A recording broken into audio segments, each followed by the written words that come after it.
Você pode abrir a sua Bíblia no livro de Marcos. Esta já é a quarta mensagem no livro de Marcos. E hoje eu acredito que nós vamos finalizar o capítulo 1. Então abra aí a sua Bíblia, pode deixar aberta no livro de Marcos.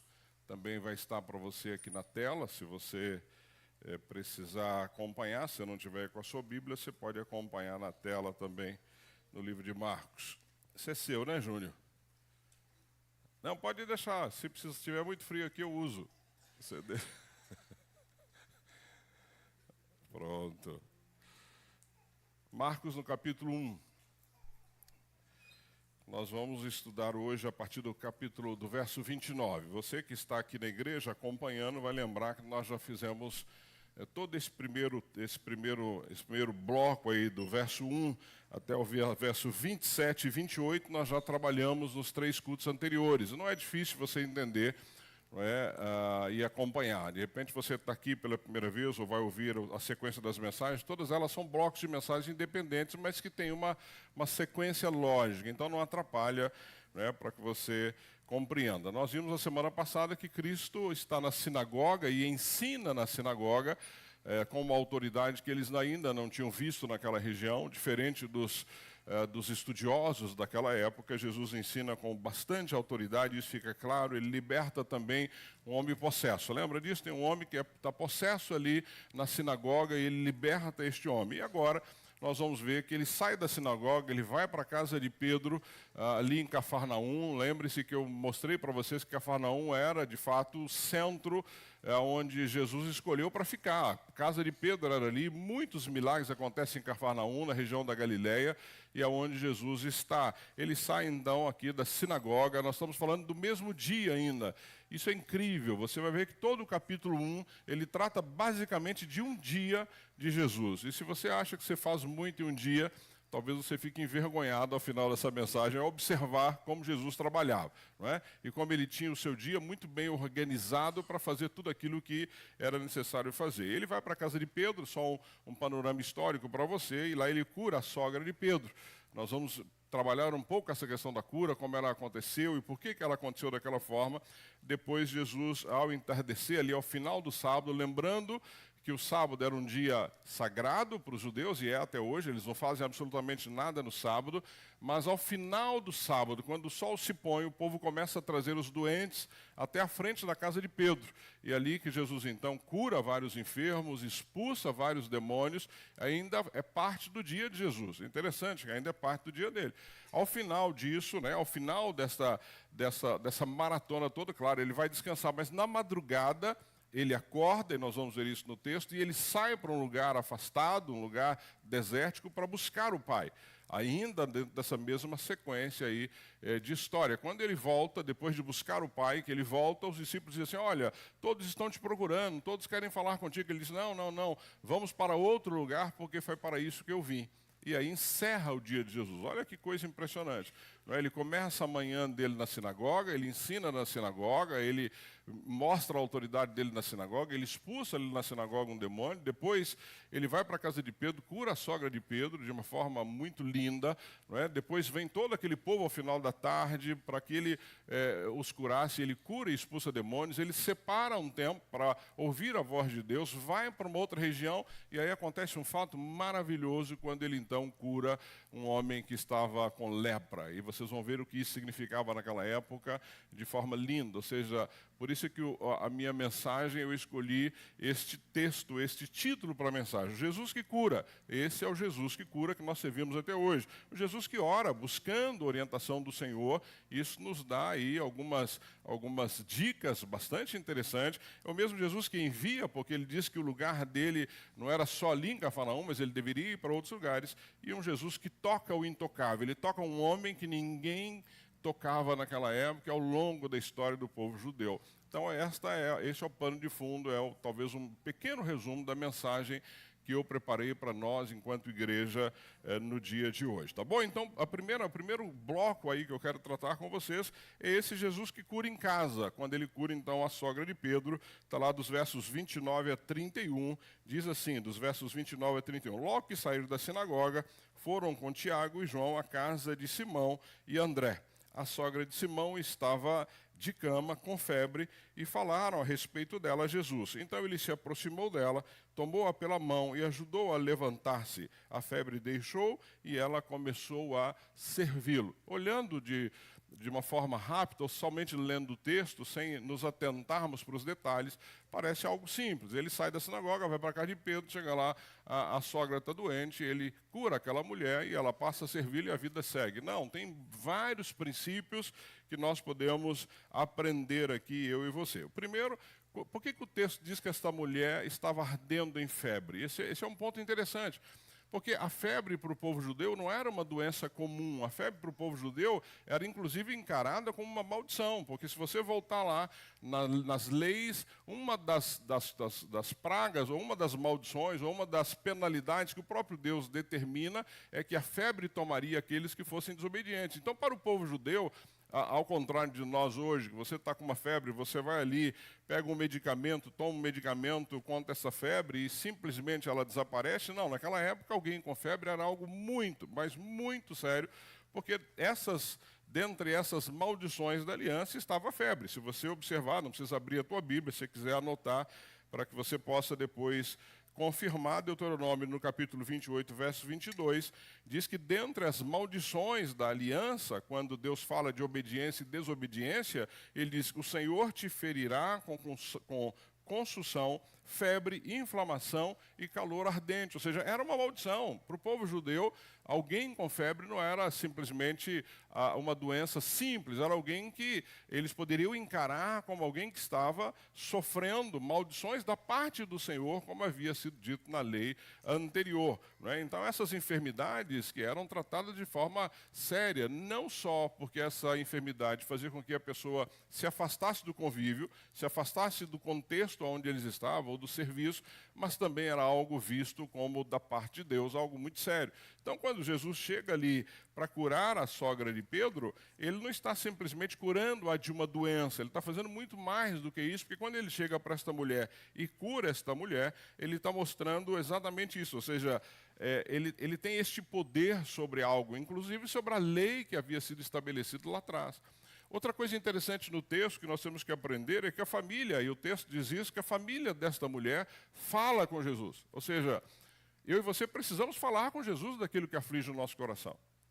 Jesus está chegando da sinagoga, talvez cansado, talvez teve ali esse tempo na sinagoga, expulsou lá um endemoniado, chega na casa de Pedro, a sogra está enferma, o que eles vão fazer? Não, deixa o Senhor Jesus, porque ele está cansado, ele já esteve na sinagoga, ele já ensinou. Não, a família vai na direção dele e diz assim, olha, ela está enferma, ela está com febre, ou seja, isso mostra para mim e para você que nós temos um Deus incansável, um Deus que nós podemos buscar a qualquer momento e que nós temos que falar daquilo que está acontecendo. Não é? Talvez, mas ele vai chegar, ele vai perceber que ela está com febre. Não, é claro que ele vai perceber, porque ele sabe todas as coisas, eu preciso falar com ele. Não é? Pedir e dar-se-vos-á. A própria palavra nos orienta nesse sentido, ou seja, a família dele fala para Jesus, a família dela fala para Jesus. E aqui também um outro detalhe interessante que pode passar despercebido no texto, é que Jesus, quando ele chega para curar essa mulher, ele a toma pela mão. Isso tem um significado muito grande. Ele podia simplesmente falar assim, febre, sai. Não é? Sai, estou ordenando que você saia e acabou. Ele virar as costas e a febre ia sair. Não, ele vai e toma essa mulher pela mão. Não é? O que significa o tomar pela mão aqui? Ou seja, o mesmo verbo aqui é o que vai ser usado quando é descrito a ressurreição de Jesus. Ou seja, o levantar na ressurreição. O levantar desta mulher, ou seja, a febre foi sanada, ela sarou da febre e Jesus a toma pela mão para que ela possa se levantar. A mesma simbologia que é usada para a ressurreição de Cristo, ou seja, essa mulher volta para a vida. Ela volta de novo para uma situação que ela estava impedida de fazer naquele momento. Ou seja, o que Marcos quer nos mostrar com este texto e este bloco de versículos é que, de fato, o toque de Jesus não só curou aquela mulher, mas trouxe ela de volta para a vida. Por que ela passa a servir? Né? Parece uma coisa assim, então, mas ela passa a servir. Não, ela estava impedida de servir. Ela estava impedida de fazer qualquer coisa. Ou seja, quando Jesus a cura, Jesus a traz de novo para uma realidade. A minha vida e a sua vida é a mesma coisa. Então, às vezes você está enfermo, você está totalmente fora, distante. Amados, olha o que o Senhor Jesus fez na sua vida, na minha vida, e pode fazer na vida de qualquer pessoa. Aqueles que estão aí completamente fora deste contexto, sem poder servir, à medida que ele é tocado por Jesus, ele volta e volta a servir. Essa é a diferença. Isso é muito lindo de pensarmos. Não há nada impossível para o Senhor, mas nós precisamos falar. Nós precisamos falar dele, nós precisamos falar para ele o que está acontecendo, nós precisamos ter essa relação com ele muito próxima, mostrando exatamente o que nós queremos. Ou seja, esta mulher então levanta imediatamente e começa a servir. Coisa linda. Salmo 103:3 já dizia que o Senhor é quem perdoa todos os pecados e cura todas as suas doenças. É Ele que perdoa todos os pecados e cura de todas as doenças. Isaías 53:4 diz que certamente Ele tomou sobre si as nossas enfermidades. Interessante que quando Jesus então cura essa mulher de uma forma tão linda quanto ele fez, estava ali se cumprindo essas promessas que os profetas diziam no passado, ou seja, ele que cura, ele que perdoa, ou seja, isso estava acontecendo ali ao vivo e a cores na casa de Pedro. As promessas que os profetas haviam trazido para o povo estavam se cumprindo ali naquele momento. Ou seja, Deus cura esta mulher, Deus cura aquela mulher, e ela está ali. E eles estão observando isto acontecer. Ou seja, Cristo, queridos, não nos restaura só para o nosso conforto. Ele não vai te restaurar para você ter uma vida confortável. Não, não. Eu já disse isso aqui. Você pode ter uma vida confortável, que você trabalha, não é? Você tem um salário, você fez por onde, você estudou, tranquilo. Isso tudo é possível e é totalmente permitido, é totalmente honesto viver assim. Mas Ele não nos cura para que isso seja, não é, o nosso padrão. Ele nos cura para o serviço. Ele nos cura para servirmos a Ele. Ele nos cura para sermos proclamadores das boas novas dEle.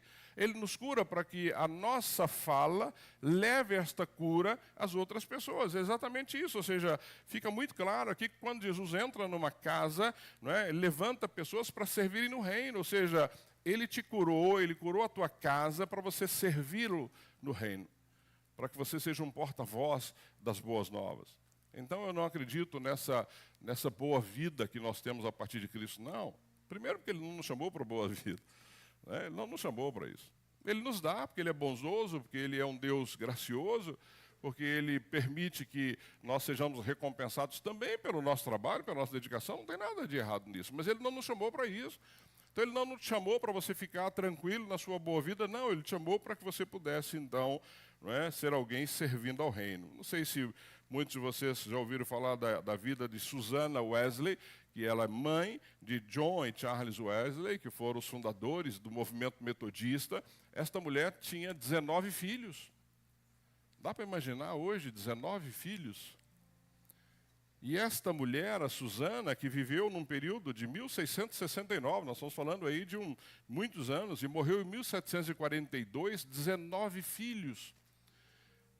O marido dela era um pastor, e naquela época, pastor era diferente de hoje. Diferente no sentido de deslocamento. Eu saio da minha casa, pego um carro, 10 minutos eu estou aqui. Se isso fosse no ano de 1600, a minha casa aqui a pé ou a cavalo levaria um tempo razoável. Imagina este homem deslocando. Então, o marido da Susanna era alguém que viajava, porque fazia parte do seu ministério. Mas ela cuidava de 19 filhos. Numa das ocasiões, a casa pastoral pega fogo. E um dos filhos quase é sucumbido pelo fogo. Esta mulher trabalhava incansavelmente com esses 19 filhos, cuidando desses 19 filhos. A Susanna tem momentos assim extremamente especiais na sua vida, mas passou fome. A sua biografia diz que ela passou fome com os 19 filhos e continuou firme. Você sabe por que ela era acusada? Ou as pessoas atacavam a Susanna? Porque ela ensinava teologia para os 19 filhos em casa. Isso na época era algo impensável. Ela ensinava para os filhos. E quem se tornou os filhos dela? Dois, eu disse para você, John e Charles Wesley. Ou seja, esses homens foram responsáveis por um avivamento naquela época. Foram responsáveis por um movimento que está aí até os dias de hoje. Ou seja, 19 filhos. Portanto, o Senhor nos chama para servir a partir da nossa casa. Por isso que Ele cura em casa. Ou seja, você não tem noção, você não sabe, você não pode imaginar o que Deus pode fazer com os teus filhos. Nós não temos noção do que Deus pode fazer. Você acha que a Suzana imaginou que os filhos seriam 2 homens que estaríamos falando deles aqui hoje? Claro que não. Mas ela confiava em ensinar os seus filhos a palavra de Deus, porque ela sabia que era o que iria fazer diferença na vida deles. Então Jesus, amados, quando cura, quando Ele te levanta, quando Ele te tira de uma vida, não é sem sentido, é para você servir. Para você servir, Ele não te cura para outra coisa. E Jesus cura, inclusive, alguns que nunca vão conhecê-lo. Né? Eu digo que às vezes o inferno vai ter gente curada, porque ele não entendeu quem o curou. Não entendeu, ele simplesmente recebeu a cura. Mas e quem te curou? Eu tenho que servi-lo, eu tenho que segui-lo, eu tenho que obedecê-lo. Então esse é o primeiro tópico que nós estamos trabalhando hoje, exatamente isso, mostrando esse Jesus que cura em casa. E o porquê que ele cura em casa. Né? E o porquê que ele cura em casa. O próximo bloco é de 32 a 34, que diz assim, de 32 a 34. E aí é o Jesus que atende a cidade. Olha que Jesus lindo. Ele não fica restrito só à sua casa ou à nossa casa. Não é um privilégio meu e seu não, viu? Nós não temos esse privilégio. É só aqui. Não, Jesus é nosso, é nossa. Não, não é um privilégio só nosso. Olha o que o texto diz. Ao anoitecer, depois do pôr do sol, ou seja, os judeus já podiam voltar às suas atividades. Ao anoitecer, depois do pôr do sol, o povo levou a Jesus todos os doentes e os endemoniados. Toda a cidade se reuniu à porta da casa, e Jesus curou muitos que sofriam de várias doenças. Também expulsou muitos demônios. Não permitia, porém, que estes falassem, porque sabiam quem ele era. Olha que coisa linda. Termina o sábado, Jesus veio da sinagoga, fez todo o trabalho, curou a sogra de Pedro, e ele está ali, talvez, não é, no seu momento para descansar, não. Vem todo o povo. E aqui diz que veio todo o povo. Eu disse para vocês a semana passada que Cafarnaum não era uma cidade pequena. Cafarnaum era maior do que Santo André. Maior do que Santo André. E o texto diz que eles vieram ali para a porta da casa de Pedro, ou seja, Jesus estava já atraindo multidões, não é? E assim é, Jesus atrai multidões. O grande problema hoje é que às vezes a atração está na coisa errada. A gente sabe disso, eu tenho falado disso aqui, ou seja, ele atrai multidões porque ele transforma vidas, não é porque ele te dá o que você precisa. Não é porque ele vai te dar uma boa vida, não. Ele vai transformar a tua vida que estava sendo, não é? Estava caminhando para o inferno, ele tira a sua vida, a sua caminhada de uma vida que estava indo para a perdição, ele te traz para uma nova vida com ele. Por isso é que ele atrai multidões como ele atraía aqui. Ou seja, e era a primeira vez que ele atraía multidões de uma forma tão marcante. Nós estamos acabando de iniciar o nosso estudo. Curava enfermos, várias doenças, expulsava demônios. Se você ver a conexão disso com o Antigo Testamento, lá em Isaías, no capítulo 35, você pode anotar versos 5 e 6, Isaías profetizou que quando o Messias viesse, e estava ali de novo acontecendo em tempo real, o profeta diz assim, os olhos dos cegos se abrirão, os ouvidos dos surdos se destamparão, e o coxo saltará como servo. Ou seja, o profeta já havia dito isso, quando Jesus voltar, os enfermos serão curados, os coxos voltarão a andar, os cegos terão vista, e nós podemos ver isso em todo o Evangelho, ou seja, estava se cumprindo as promessas do Antigo Testamento, ou seja, o mesmo Deus, né, que havia tirado o povo lá do Egito, que havia libertado o povo do Egito, o mesmo Deus que abriu o Mar Vermelho, que libertou o povo, era o mesmo que estava ali na figura de Cristo Jesus, libertando, curando cegos, coxos, enfermos e assim por diante. É o mesmo Deus, é o mesmo que estava ali. E aí nós temos aqui uma informação interessante, porque Jesus não permitia que os demônios falassem. À medida que ele expulsava demônios, ele não permitia que eles falassem. Por quê? Mas pastor, por que ele não permitia que esses demônios falassem? Porque Jesus sabia que a identidade dele deveria ser revelada pelo Pai, não pelos demônios, apesar dos demônios saberem quem ele era. Lembra lá no batismo de Jesus, quando ele então é batizado, não é? E depois que a pomba branca desce ali, o Espírito Santo, tá? A declaração do Pai é, tu és meu filho amado, em ti me agrada. Ou seja, Jesus estava sendo revelado para aquelas pessoas que estavam ali. Talvez revelado mais para João Batista do que para o povo que estava ali presente. Mas naquele momento a identidade dele é um dos momentos que é revelado. Depois você vai ver que diante de Pedro, Tiago e João, lá no momento da transfiguração, quando eles estão ali no momento da transfiguração, o Senhor diz para eles, este é o meu filho amado, ouçam-no.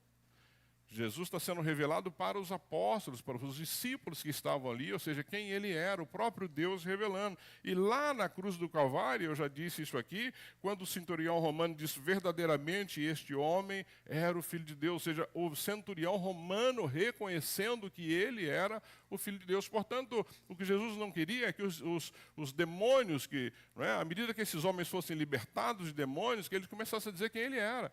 Porque, na realidade, a revelação de quem ele é para mim, para você, para todo o povo, vem da parte do Senhor. Se eu e você não tivermos isso muito claro no nosso coração, se ele não for revelado no seu coração, podem falar à vontade. Então, nós precisamos buscar em Deus essa revelação de quem ele é para mim, de quem ele é para você e de como nós devemos servi-lo.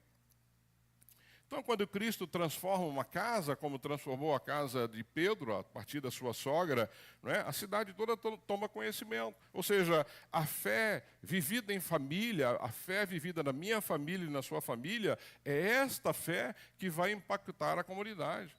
Queridos, não é igreja. Não é igreja. A igreja é um grupo lindo de crentes. Você não precisa ser mais impactado. Talvez você precise ser lembrado.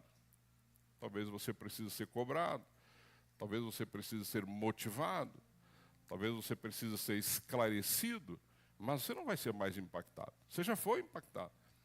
A forma que a tua casa vive com este impacto do Evangelho é que vai fazer com que a comunidade saiba o que está acontecendo. Então a tua casa precisa ser um modelo, um exemplo para os outros. E é isso que aconteceu ali, quando então Jesus cura a sogra de Pedro, as pessoas tomam conhecimento, talvez muitos deles soubessem que aquela mulher estava enferma, quando estão vendo aquela mulher no serviço, isso impacta a comunidade, as pessoas querem saber o que é isso. Os missionários no Moçambique, a gente tem notícia que lá em Moçambique, nos vilarejos, o que mais impacta as pessoas em Moçambique, em vilarejos distantes, não é a pregação do pastor ou do missionário que está lá. São as pessoas transformadas da comunidade. Porque você imagina um alcoólatra que vivia ali cambaleando, bêbado no meio de uma comunidade, num vilarejo, este homem se converte, não bebe mais e passa a servir a Jesus. O que tem mais impacto? O que o missionário está dizendo ou aquela pessoa que eles conheciam que está ali, um novo homem, uma nova mulher, numa nova caminhada? Por isso é que eu tenho dito aqui deste púlpito o tempo todo. Isso aqui, gente, é lindo. Isso aqui é maravilhoso, estar numa igreja, compartilhar, nos encontrarmos, cantar louvores, isso é lindo, e isso é necessário, não tem lugar melhor para você estar com a sua família do que numa igreja. Mas é daqui que nós recarregamos talvez as baterias para que a nossa família lá fora faça impacto e cause impacto. Se você falar para uma pessoa, ouça lá a pregação do meu pastor, eu falo assim, mas você é crente? Já pensou um negócio desse? Aí é para a gente morrer de vergonha, quando alguém tem dúvida se nós somos crentes ou não. Mas o que está acontecendo aqui é exatamente isso, ou seja, nós precisamos pensar que a nossa família é o que vai levar as pessoas de fato aos pés de Jesus, é a forma que a nossa família vive. O terceiro bloco que eu quero compartilhar contigo é esse Jesus que busca o Pai. É só um versículo, olha o que está dizendo aí no verso 35. De madrugada, quando ainda estava escuro, Jesus levantou-se, saiu de casa e foi para um lugar deserto, onde ficou orando. Gente, quando eu estava preparando esse sermão, eu falei, meu Deus do céu, que vergonha. Sinceramente, eu me senti envergonhado. Porque às vezes a gente está cansado, você está exausto, mas quanto tempo você tem buscado, de fato, a presença do Senhor, num lugar isolado, só você e Ele? Quanto tempo você tem se dedicado a Ele? Ou seja, depois de um dia intenso, porque Jesus teve um dia intenso, Jesus acorda de madrugada e vai para um lugar solitário orar. Não chamou ninguém, não fez um auê, não publicou nas redes sociais, não tirou uma selfie. Estou aqui orando, viu, gente? Aqui orando por você. Não fez nada disso, ele simplesmente levantou, saiu, foi para um lugar isolado, ermo, e o termo aqui de ermo significa deserto, um lugar onde ele queria estar para ouvir a voz de Deus. Assim foi com Elias, quando Elias ouve a voz de Deus naquele sussurro suave. Estes homens buscavam de fato a presença de Deus. Davi, no Salmo 53, ele mostra isso. Orando de madrugada, ele diz, de manhã ouve, Senhor, o meu clamor. Ou seja, ele escolhia orar de manhã, de madrugada, porque na concepção dele era o momento que Deus tinha talvez mais facilidade, era uma visão humana dele, mas ouve o meu clamor. Elias, lá em Reis, encontrou a voz de Deus nesse silêncio do deserto, como uma brisa suave, ele ouviu a voz de Deus. Moisés subiu ao monte para encontrar com o Senhor. Êxodo mostra isso, ele saía do acampamento, ele ia ao monte orar ao Senhor, ou seja, assim homens fizeram e assim Jesus estava fazendo, buscando a presença de Deus ali no secreto. E aqui não é, você não precisa subir o monte, não tem nenhum problema se você quiser orar no monte, absolutamente, não estou dizendo que você não pode, pode, mas necessariamente não precisa ser no monte, pode ser no seu quarto, pode ser dentro do seu carro, pode ser em qualquer lugar, desde que você tenha um espaço bacana, não é? Um lugar para que ninguém te incomode, para você buscar a presença de Deus, de fato. Então Jesus mostra o segredo da autoridade dele. Qual era o segredo da autoridade de Jesus? Intimidade com o Pai. Ou seja, se nós queremos ter autoridade, se nós queremos de fato servir de todo o coração, precisamos ter intimidade com Ele. Agora, não dá para ter intimidade com Ele quando eu não busco. Não dá para ter intimidade com Ele quando eu não leio a palavra, quando eu não oro, quando eu não separo o tempo com Ele. Não tem intimidade dessa forma. Então, o nosso ministério público, ele só é eficaz se nós tivermos intimidade com o Pai no secreto. Senão não tem eficácia aqui, nem na nossa vida. Se o próprio Deus, através de Cristo Jesus, ele buscava a presença do Pai, não é quanto mais nós, quanto mais nós.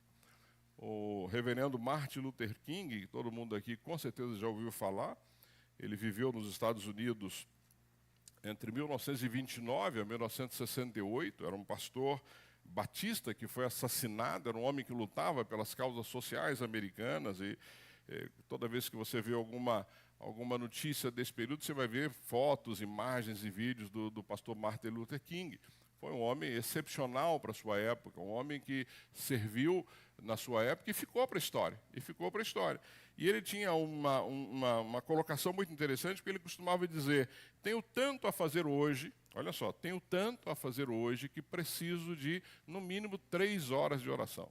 Poxa vida, hein? O homem com uma agenda lotada orava 3 horas. A gente com uma agenda lotada ora 15 minutos, 10 minutos. Não é? Ou seja, quanto mais eu tenho a fazer, mais eu preciso orar, mais eu preciso buscar, mais eu preciso dedicar tempo. E é o que ele dizia, ou seja, eu tenho tanto a fazer hoje que preciso orar 3 horas antes de começar. Porque ele sabia que se ele buscasse o Senhor, a agenda dele seria administrada pelo próprio Deus. Ou seja, quando nós buscamos o Senhor, Ele administra o nosso dia, porque nós vamos colocar para Ele a nossa necessidade. Senhor, a minha sogra está enferma. Senhor, a minha mãe está com febre. Senhor, o meu filho... Ou seja, não é isso que você vai fazer enquanto ora. Você vai agradecer a Deus, mas também vai colocar a sua necessidade. Senhor, tem uma agenda hoje extensa. E Ele vai, então, organizar a sua agenda. Jesus que busca o Pai. É isso que no verso 35 nós aprendemos, isso deixa claro para mim e para você, porque nós precisamos, isso é necessidade, buscar a presença do Senhor. Pastor, meu dia é muito cheio. Aí é problema seu, busque o Senhor, porque Ele vai te ajudar a administrar o seu dia. Hoje, na nossa vida moderna, é tão comum ouvir que nós não temos tempo. Não é assim? Ah, pastor, domingo... não deu tempo de ir ao culto, não deu tempo de participar disso, não deu tempo de participar daquilo. Ou seja, qual é a nossa prioridade? E aqui não estou dizendo que você tem que ser irresponsável e deixar as suas obrigações. Não, eu estou dizendo que você precisa ter tempo com o Pai e Ele vai te ajudar com as suas obrigações. Mas eu te garanto que quanto mais intimidade com Ele, mais envolvido você vai querer estar naquilo que se relaciona a Ele. É natural, funciona assim. O que me atrai é aquilo que eu mais amo. O que me atrai é aquilo que eu mais gosto. Eu vou me envolver mais com aquilo que eu mais gosto. E se você tiver intimidade com o Pai, estiver buscando a presença dEle, estiver orando, estiver lendo, você vai querer se envolver com as coisas dEle. E quando eu digo se envolver com as coisas dEle, não é necessariamente na igreja não, gente. É se envolver lá no seu trabalho, na sua escola, na sua faculdade, no seu dia a dia. Envolvimento com o Pai não significa estar na igreja. De novo, precisamos, é bom, é o melhor lugar para você estar. Mas envolvimento com Ele é diferente. Aqui é onde nós vamos todos os domingos para nos encontrar. Mas eu preciso me envolver com Ele no meu dia a dia, na segunda, na terça, na quarta, na quinta, na sexta e assim por diante. Jesus buscou o Pai. O quarto bloco que eu quero compartilhar com vocês está nos versos 36 a 39. E ele vai mostrar esse Jesus que prioriza a missão. Olha que ensino lindo que eu e você podemos tirar desse texto. Um Jesus que prioriza a missão. Olha o que diz dos versos 36 a 39. Depois de orar, não é? Nós vimos aí no 35, Simão e seus companheiros foram procurá-lo, porque Jesus tinha saído, de fato, para orar. Ao encontrá-lo, disseram, todos estão te procurando. Poxa vida, já pensou alguém falar assim, olha, fulano, você está bombando por aí. Está todo mundo falando de você. Né? Opa, todo mundo está falando de mim. Né? As pessoas estão lá e querem te ouvir. Opa, nossa, as pessoas se reuniram e é para você ir lá. Nossa, isso enche o ego, né? Você fala assim, eu sou a pessoa, né? Eu fiz diferença, o povo está aí alvoroçado por minha causa. Olha o perigo de tudo isso. Olha o que isso pode representar na nossa vida. Mas olha o que diz aí o próprio texto. Todos estão te procurando. Olha a resposta de Jesus para Pedro e para os demais que estavam ali. Jesus respondeu, vamos para outro lugar, para os povoados vizinhos, para que também lá eu pregue. Foi para isso que eu vim. Então ele percorreu toda a Galiléia pregando nas sinagogas e expulsando demônios. Jesus não estava nem aí para a fama dele. Ele não estava nem aí se ele estava sendo seguido por não sei quantos milhões de pessoas no Instagram. Ele não estava preocupado com isso, não. Ele nem voltou a Cafarnaum depois que ele saiu para orar. Porque Deus, enquanto orava, deu a ele uma direção do que fazer. Exatamente isso que nós temos que ver. Ou seja, enquanto todos estavam procurando Jesus, não é, era a chance dele talvez ficar mais conhecido em Cafarnaum, ele responde, não, vamos para outros lugares, vamos para as aldeias vizinhas, para que eu lá eu pregue. Foi para isso que eu vim. Ou seja, eu não vim para ficar aqui em Cafarnaum sendo paparicado pelo povo. Eu não vim aqui para ficar vendo o povo ficar bacana. Não, eu vim para pregar as boas novas. Arrependei-vos. O reino está próximo, foi para isso que ele veio. E ele sabia disso, então ele não tinha tempo a perder para ficar ali preocupado com coisas que não iriam fazer diferença. Isaías já dizia isso, ou seja, lá quando nós olhamos Isaías 61:1, ele anunciava, o Espírito do Senhor está sobre mim, porque o Senhor me ungiu para o quê? Pregar boas novas aos pobres. Eu vim para isso. A pergunta para você é, por que o Senhor te resgatou? Você precisa perguntar isso para o Pai. Por que ele te resgatou? Por que ele te salvou? Por que ele te trouxe aqui hoje na igreja? Por que você está sentado aqui ouvindo esse sermão? Ou seja, para que eu vim? Ele disse, eu vim para pregar as boas novas em todas as aldeias aqui. Então a pergunta para mim e para você é isso, por que nós somos salvos? Ah, pastor, nós somos salvos porque Deus é gracioso, a graça não alcançou. Eu sei disso, gente. É claro que eu sei disso. Eu sei que nós vamos estar na eternidade com Ele. Eu sei que Ele nos salvou e que nós vamos viver eternamente na presença dEle. Mas enquanto isso não vem, enquanto você não é chamado por Ele, enquanto Ele não volta, o que eu vou fazer? Eu vim para pregar as boas novas, eu vim para ir por todas as aldeias vizinhas para que também lá eu pregue. Foi para isso que eu vim. Então Jesus não veio simplesmente para curar-nos fisicamente, mas ele veio para que o reino fosse proclamado. Lembra Jeremias, quando Jeremias fala, olha, eu sou muito novo, eu sou ainda uma criança, Senhor. O que Deus disse para ele? Não diga, sou apenas uma criança, você irá a todos a quem eu o enviar. Está lá, você pode ver lá em Jeremias 1:7. Você vai aonde eu te enviar. E você vai falar para todos que eu te disser que você deve falar. É isso que Deus quer fazer comigo e com você. Eu disse aqui a semana passada, eu falei, rapaz, se alguém estiver do teu lado ali, fale de Jesus para ele. Se alguém veio te procurar, fale de Jesus para ele. Não é possível. Não é possível que as pessoas estão indo para o inferno e nós estamos calados, sem proclamar as boas novas. Jesus que prioriza a missão. Jesus não ficou ali sem saber o que fazer, ele tinha plena convicção. Você quer ter clareza da parte de Deus quanto à sua missão nessa terra, querido? É impressionante. Pastor, então bom, como é que eu posso ter clareza sobre a minha missão, sobre o que eu tenho que fazer? Enxergue a vida sobre a ótica da eternidade. Comece a viver sobre a ótica da eternidade. Não viva para este mundo. Viva neste mundo, enquanto você está neste mundo, com os padrões deste mundo, mas com o teu olhar na eternidade. O que eu estou fazendo hoje é igual a Susana fez, a Susana Wesley, que deixou um legado. Ou seja, a minha casa vai deixar um legado quando eu for, porque isso é viver com a ótica da eternidade. Mas se a minha ótica for só a segunda-feira, o meu bem-estar, aquilo que eu quero, aí, infelizmente eu não estou vivendo com a ótica da eternidade.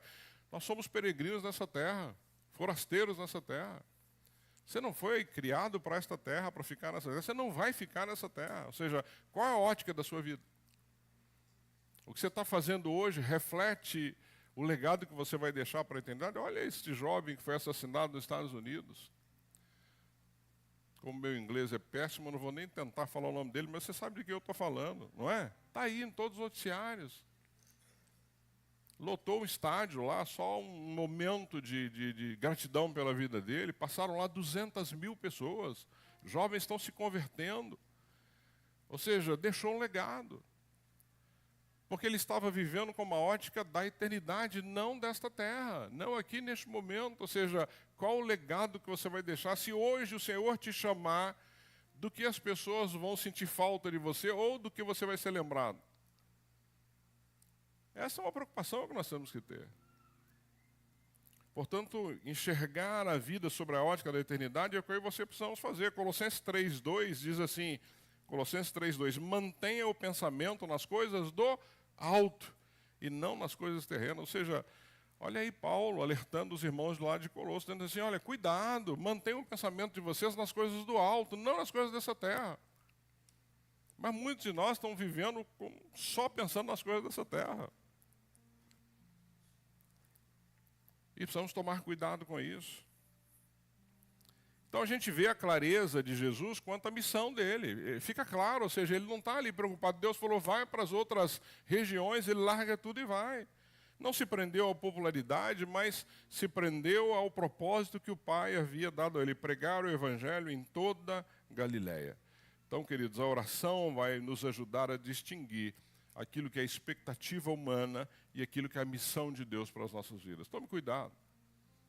Tome cuidado, porque você pode estar vivendo só a partir das suas expectativas humanas e Deus te deu uma missão e ela é muito clara que você deve cumprir. Pastor, mas eu tenho que abandonar as minhas expectativas? Não, você pode buscar cumprir, desde que elas não confrontem com a sua principal missão, que é pregar o Evangelho. Por isso que eu estou dizendo aqui o tempo todo, pregue o Evangelho no teu trabalho, pregue na escola, pregue na tua vizinhança, pregue lá no teu condomínio e viva a tua vida.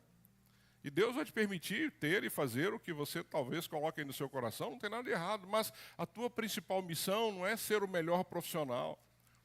A sua principal missão não é ser o melhor professor, o melhor médico, o melhor enfermeiro, o melhor... Não, a sua profissão é ser o melhor discípulo de Jesus aonde Ele te colocar. Porque Ele te colocou ali com este propósito. Hudson Taylor, que fez uma diferença linda como missionário na China, este homem serviu na China, ele era um inglês, entre o ano 1832 a 1905. Ele serviu por 50 anos na China. 50 anos este homem serviu na China. E eles queriam que ele ficasse nas cidades boas, nos lugares onde ele estava fazendo uma diferença bacana. E ele tinha lugares bons. Ele falou, não. Ele falou, não vou ficar aqui, eu vou andar pela China, porque ele tinha muito claro, e ele dizia isso, a grande comissão não é uma opção. Lembra Mateus 28? A grande comissão não é uma opção, é um mandamento. E Hudson Taylor sai do bem-estar nas grandes cidades chinesas e vai para as vilas afastadas. Ele cria uma agência missionária e ele envia mais de 800 missionários pela China. Porque simplesmente não quis ficar acomodado, servindo ao Senhor aonde estava. Fez diferença. Quantas pessoas hoje devem ter se convertido na China e gerações aí lá que se converteram neste período e que hoje gerações inteiras estão salvas porque este homem decidiu não ficar ali no bem-estar que ele havia sido colocado. E o último bloco, queridos, e eu quero fechar este capítulo com você, é Jesus que toca o intocável. Isso é lindo, versos 40 a 45, é um tempo aí, é algo precioso que nós podemos aprender com Jesus. Jesus que toca o intocável. Versos 40 até o 45, é o último bloco do capítulo 1, diz assim, um leproso, olha que coisa linda, aproximou-se dele. Veja que ele estava ali caminhando pela Galiléia, não é? Um leproso aproximou-se dele e suplicou-lhe de joelhos: se quiseres, pode purificar-me. Cheio de compaixão, Jesus estendeu a mão, tocou nele e disse: quero, seja purificado. Imediatamente a lepra o deixou e ele foi purificado. Em seguida, Jesus o despediu com uma severa advertência: olhe, não conte isso a ninguém, mas vá mostrar-se ao sacerdote e ofereça pela sua purificação o sacrifício que Moisés ordenou, para que sirva de testemunho. 45, ele, porém, saiu e começou a tornar público o fato, espalhando a notícia. Por isso, Jesus não podia mais entrar publicamente em nenhuma cidade, mas ficava fora, em lugares solitários. Todavia, assim mesmo, vinham a ele gente de todas as partes. Olha que coisa linda. Um leproso vem até Jesus e suplica. O que era lepra naquela época, querido? Lepra naquela época era algo que afastava a pessoa, não é? Era considerado uma maldição. Um leproso tinha que ficar longe, afastado, fora da cidade, a ponto de quando alguém se aproximava, ele tinha que gritar: olha, leproso, olha, lepra, olha, se afasta. Ele tinha, por lei, a obrigação de informar a pessoa que se aproximava dele. Ou seja, era uma sentença social, mas também espiritual. Ou seja, o leproso era alguém que era tirado da sociedade. E a ideia de tocar o leproso é que a lei diz que quem tocava um leproso se contaminava. Ou seja, o toque de Jesus não é simplesmente: tenho misericórdia de você, meu amigo, você está sofrendo. Não, Jesus toca com um propósito. E é isso é muito interessante, porque ele estava excluído da sociedade, ele vivia isolado, não é? E ele tinha que ficar o tempo todo gritando: impuro, impuro. Lembra quando Jesus encontra os 10 leprosos? Jesus, quando encontra os 10 leprosos, e Lucas narra isso, que ele estava a caminho ali de Jerusalém, não é? Ele estava indo para Jerusalém, quando ele encontra os 10 leprosos, ele diz assim, eles estão gritando: Jesus, mestre, tem misericórdia de nós. Eu acredito que eles já tinham ouvido falar dessa cura. Claro que estavam ali, são 10 leprosos no meio do caminho, gritando: passa Jesus, nós vamos gritar porque ele pode nos curar. E vocês conhecem muito bem a história.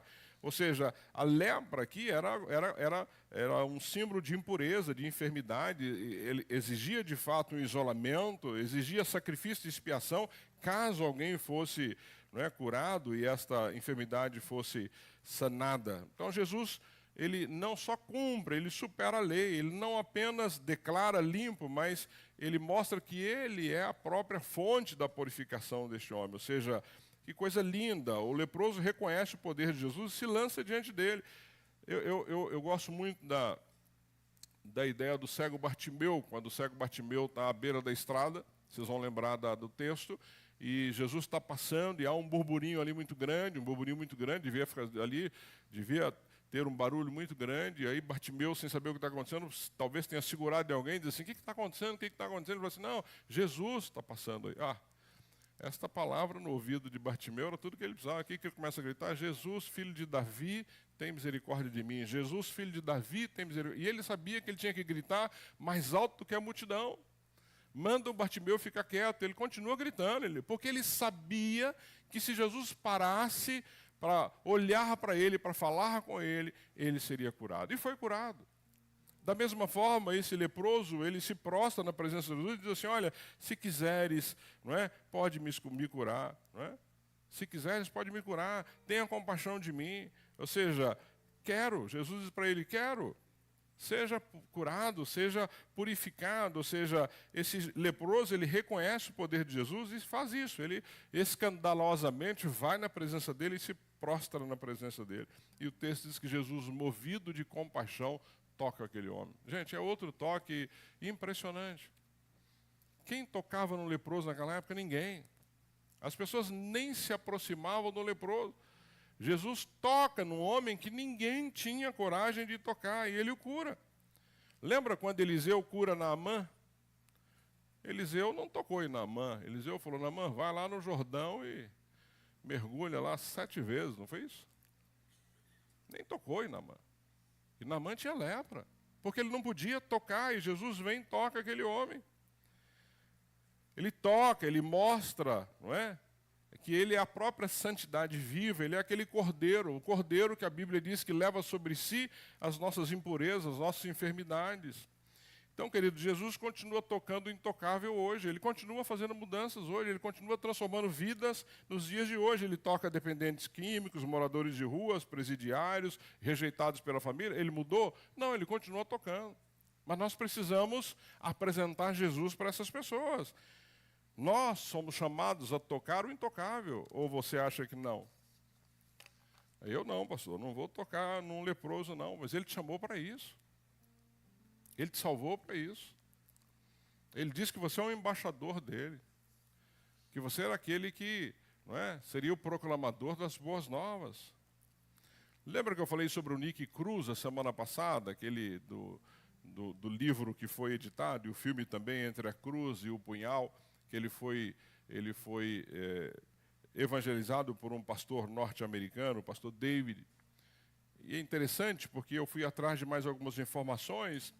E o Nick Cruz, quando o pastor David ia evangelizá-lo, ia falar de Jesus, ele tentava agredi-lo, ele queria agredi-lo. Tanto que o Nick Cruz disse para ele assim: olha, se você continuar, eu vou te cortar em pedaços. Eu vou te cortar em pedaços. E olha a resposta do pastor David para ele: se você me cortar em 1000 pedaços, cada pedaço ainda dirá: Jesus te ama. Olha isso. Se você me cortar em 1000 pedaços, cada pedaço meu vai dizer para você: Jesus te ama. O que aconteceu com Nick Cruz? Este homem se converte, se torna um evangelista, um escritor. Imagina quem conhecia Nick Cruz e vê esse homem hoje convertido. Querido, a atual situação que nós estamos vivendo no nosso país, você acha que a mudança vai vir pelo governo? Não, não é pelo governo. A mudança vem pela palavra. Em ouvir a palavra, em se converter a essa palavra. Porque um governante crente, ele é honesto, ele é sério. Ou você acha que é a força das leis que vão mudar alguma coisa nas pessoas? Não é a força das leis. A tendência, pelo que estamos vendo aí, a cada dia as leis estarem, não é, privilegiando as coisas erradas. É o que a gente tem visto, qualquer um, basta olhar. Agora, nós somos de homens sérios lá.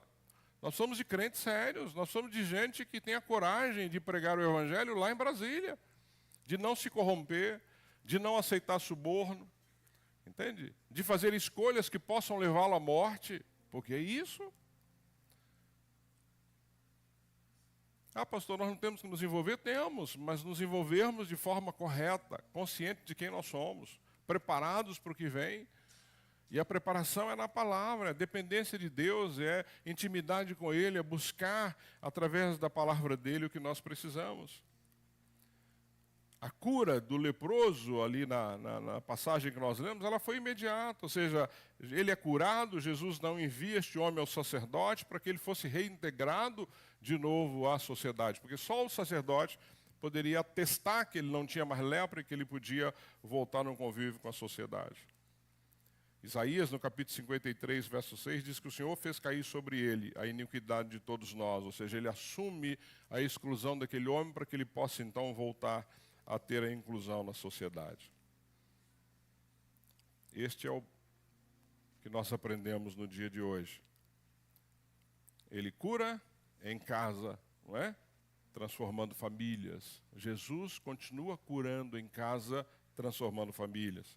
Ele atende a cidade, ou seja, ele cumpre as promessas messiânicas, as promessas dos profetas. Ele busca o Pai, não é? Ele busca o Pai em intimidade, como os profetas e salmistas faziam. Ele prioriza a missão, cumprindo o que Isaías havia dito e Jeremias também. E ele toca o intocável, superando a lei, não é, estabelecida lá em Levítico e cumprindo o texto de Isaías. Esse é o Jesus que nós servimos e o que nós aprendemos aqui. Cura em casa, atende na cidade, busca o Pai, prioriza a missão e toca no intocável. É isso que ele faz. E é isso que ele quer fazer com a minha vida e com a sua vida. É isso que ele quer fazer com a nossa história. É este o Cristo que nós servimos e temos. É este Cristo que é Senhor da família, é o Senhor da cidade, é o Senhor da missão e é aquele que tem toda a compaixão a ponto de nos resgatar. Eu já falei sobre Corrie, né, que é uma mulher que viveu no campo nazista, e ela no campo nazista, depois ela escreve um livro, depois da Segunda Guerra, e ela passou por privações que nós não podemos nem imaginar, e a Corrie diz assim: você nunca saberá que Jesus é tudo o que você precisa, até que Ele seja tudo o que você tem. Interessante. você nunca saberá, não é o que ela diz, você nunca saberá o que Jesus é, que Jesus é tudo para você, até que ele seja tudo que você tem. Ou seja, ela não tinha mais nada, ela só tinha Jesus. E ela declara que ela não precisava de mais nada, porque ela sabia que ela tinha tudo aquilo que ela precisava. E o quanto nós temos? Será que Jesus é tudo para nós, de fato? Será que ele é tudo que eu preciso, ou eu estou buscando várias outras coisas para suprir isso? A pergunta é: deixaremos Jesus tocar nossas feridas que estão aí escondidas, e assim ele nos usar para tocar os intocáveis? Porque Jesus quer te curar, para você levar a cura àqueles que precisam. Jesus quer tocar nas suas feridas e tirar as suas feridas para que você possa fazer isso com outros que estão precisando. Mas o quanto nós estamos dispostos a isso? O quanto nós vamos permitir ou estamos permitindo que isso de fato aconteça na nossa vida? E eu finalizo com as aplicações que eu sempre gosto de colocar para você no final, para nós aprendermos mais desse texto tão lindo que nós lemos. Aplicações pessoais, está aí: abra sua casa a Cristo.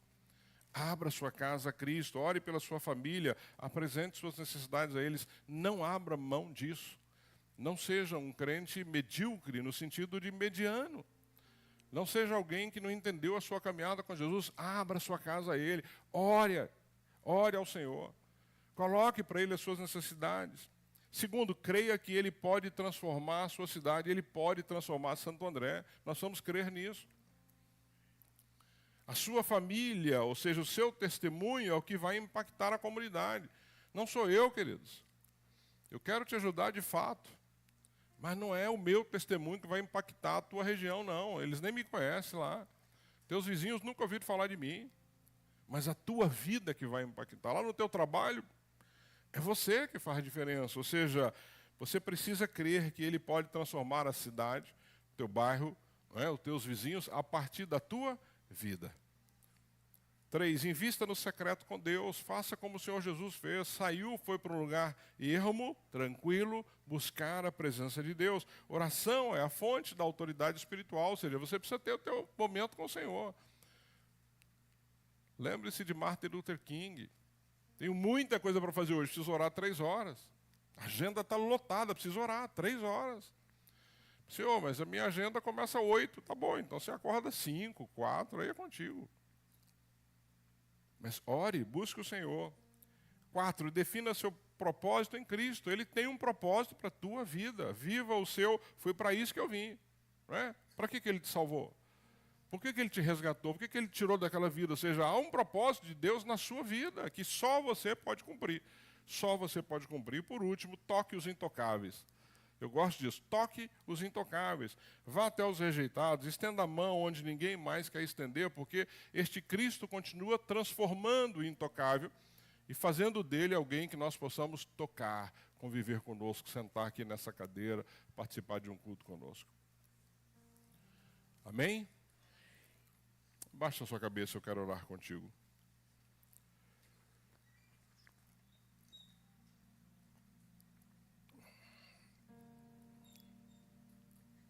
Fale aí com o Senhor. Fale aí, Senhor, quero que a minha casa seja um referencial para os meus vizinhos, para a minha família, para aqueles que nos conhecem. Creio que o teu testemunho, pessoal, pode transformar e impactar a comunidade onde você está. Não abra mão do seu tempo com Deus no secreto, de orar, de buscar a presença dEle, de ouvir a voz dEle. Defina de forma clara o seu propósito, sabendo que Ele te chamou para algo especial. Né? Para que eu vim? Jesus veio para levar o Evangelho a todas as aldeias daquela época. Toque os intocáveis, não tenha medo. Da mesma forma que você, sendo quem era, Jesus te transformou, Ele pode transformar aquele que, para muitos de nós, é intocável. Lembre-se do Nick Cruz, né? E Deus transformou a vida dele. Deus, obrigado por esta palavra. Obrigado, Deus, por esta mensagem no livro de Marcos. Obrigado porque a tua palavra, Deus, ela é tão clara, ela é tão objetiva, ela salta aos nossos olhos. São tantos aprendizados que nós temos, Pai. na Tua palavra e precisamos vivê-la, colocar em prática, por isso ajuda-nos, que tudo aquilo que foi falado aqui, Pai, não caia no esquecimento. E tudo aquilo que o Senhor colocou no meu coração para que eu pudesse compartilhar com a Tua igreja, com o Teu povo, com o Teu rebanho, que isso permaneça no coração e que se torne ações práticas no dia a dia dos nossos amados, tanto aqui quanto aqueles que estão em casa. Pai, que de fato a nossa casa seja um lugar onde as pessoas possam ver a Tua presença. Que o nosso testemunho pessoal de vida, Deus, possa impactar a comunidade onde estamos.